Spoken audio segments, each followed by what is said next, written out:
pour le pôle formation UMM, donc l'intérêt de ce projet FarmBot, sur le plan technique, on associe ce qu'on appelle le low-tech et le high-tech. Le low-tech, c'est-à-dire les matériaux métalliques, forcément, puisque nous sommes un centre de formation d'apprentis de l'industrie, mais aussi high-tech, puisqu'on fait appel à un moment donné à une application de pilotage de ce FarmBot objet connecté depuis la Californie, la société californienne FarmBot. Maintenant, pour la partie qui est aussi très importante, pédagogique, et la dimension humaine. La réussite d'un projet, ce n'est pas seulement la maîtrise de la partie technique, mais aussi et surtout l'humain. Non, il faut qu'on desserre et qu'on serre dessus. Voilà. L'appétence par rapport au projet, elle est assez immédiate et même, je dirais, assez bluffante pour le coup. Je pense que chaque jeune, à partir de son propre vécu et de ses connaissances, ses compétences, arrive à s'inscrire dans ce projet et en fait de façon très immédiate. Nous sommes en train de réaliser un projet qui s'appelle FarmBot. Et donc on a comme mission de tout monter et ensuite d'aller dans la Manche pour monter le FarmBot. C'est pour son autonomie, on peut vraiment faire ce qu'on veut. Et par exemple, moi qui suis en chaudreau, je vais pouvoir lui montrer par exemple la soudure ou quelque chose que lui est en TU, quoi. Et vice versa, je vais pouvoir apprendre des trucs en technicien d'usinage alors que moi je suis en chaudronnerie, quoi. En fait, j'ai entendu parler de ce projet FarmBot par mon chef d'établissement, M. Bulot, en janvier 2018, du coup. Donc le FarmBot est arrivé en salle des professeurs à une pause avec M. Bulot, qui m'a évoqué le fait de pouvoir dégager un peu de temps pour travailler sur les outils robotisés. Et voilà, j'ai dit vraiment que ça m'intéressait de travailler dessus. Là, quand même, vous avez pour la plupart... Vous avez bien travaillé. En fait, on a une salle de classe qui n'est pas très loin quand même d'ici et qui me semble intéressante. On a donc installé une caméra qui permet de voir aussi le FarmBot directement en salle informatique. Donc les premières séances, j'aime bien les faire vraiment à côté, comme ça ils ont le côté concret en fait, de leur programmation. Ils voient directement l'effet de telle action qu'ils programment sur leur tablette.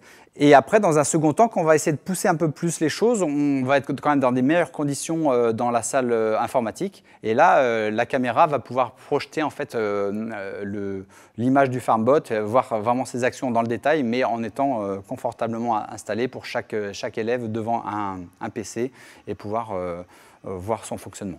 Donc moi, ce qui m'intéresse dans ce projet aussi, c'est que les élèves vont pouvoir faire appel. Tout ne va pas leur être donné mâché comme dans une pédagogie plus descendante, plus classique. C'est que là, les élèves vont devoir faire appel à des ressources trouvées sur Internet et également à des réseaux sociaux comme les forums. Sur le long terme, on va voir qu'ils vont être capables de se débrouiller, de ne pas rester complètement dépendants d'une machine et essayer de comprendre qu'ils ont le droit aussi de réfléchir à agir sur cette machine. Nous, on a fait l'acquisition de ce FarmBot il y a déjà 3 ans sur l'idée qu'on devait démystifier le numérique auprès des jeunes parce que contrairement à ce qu'on peut imaginer, même cette génération est parfois un peu frileuse sur le numérique et notamment le numérique lié à l'agriculture. Et donc l'avantage du FarmBot, c'est que c'est un petit outil léger, assez symbolique des gains qu'on peut avoir dans l'agriculture et facile à manipuler, sans risque ni pour l'outil ni pour l'élève.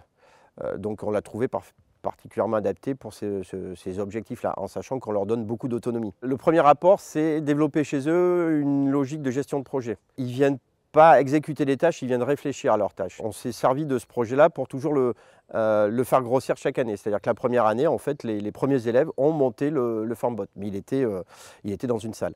La deuxième année, ils ont réfléchi pour pouvoir le mettre dehors et en étant autonome, en fluide, en énergie électrique et en eau. Donc la classe suivante a monté la serre, enfin, a financé la serre, a réfléchi à l'installation d'un panneau photovoltaïque, d'un stockage d'électricité sur batterie, de la récupération de l'eau, du stockage de l'eau. Voilà. Et donc la troisième année, on est maintenant plus dans une phase de production, donc les élèves vont être amenés maintenant à produire des légumes cette fois-ci. Ça permet d'apporter certaines notions en sortant du face-à-face, en sortant de la classe classique et de l'approche du tableau. Là, les notions, ils les voient sur le terrain. Et s'ils font des erreurs, ils voient les conséquences sur le terrain.